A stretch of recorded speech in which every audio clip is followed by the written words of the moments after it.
Naku, may mga word pala dito guys, dito sa Facebook guys, na bawal siyang sabihin kasi nakaka-viral guys.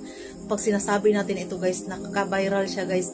Legit ito guys, mayroong isang content creator guys na nagba-viral ang kanyang video dahil sinasabi lang niya ang word na alam mo na, yung bawal. Bawal siya sabihin guys kasi nakaka-viral siya guys, nagkaka-violation yung account natin. Oo nga, magkaka-viral yung video natin. Pagkatapos ma-viral guys, magka-violation tayo. Ano? Payag ba kayo doon? Yes guys, kapag nandyan yan sa ano guys, nandyan kasi siya sa ano, kumbaga, bawal kasi siyang sabihin guys kasi nandyan siya sa mga, kumbaga, rules and regulations na bawal siyang sabihin, kumbaga ganyan. Mayroon palang mga ganyan guys, no, na ano, kumbaga technique si Meta na mga word na nakaka-viral pero nakaka-ano, mga hashtag din guys, or kumbaga underscore, ganyan, nakaka-viral din yan guys, pagkatapos magkaka-violation ka din.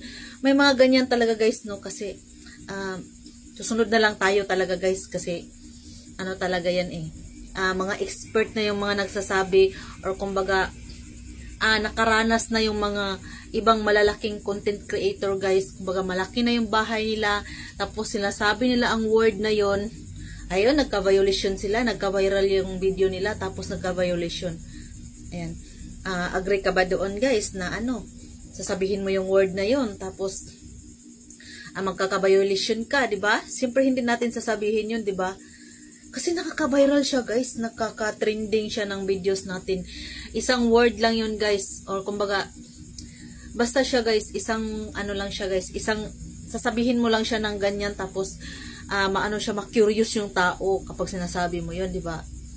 Kasi, kumbaga, kung ano ba talaga, kung ba panauran talaga ng tao yung videos mo, kasi doon sa sinasabi no, parang technique na something ganyan. Kumbaga yun yung, kumbaga yung word na yun is a magic word. Kaya nga bawal sabihin. Kumbaga, kung sa pagkain, bakit masarap ang bawal? Parang ganyan. Ganyan guys, yun yung pagkakaintindi ko guys. Basta bawal siya guys. Yun yung nakaka-viral, kumbaga nakaka-boom ng videos natin.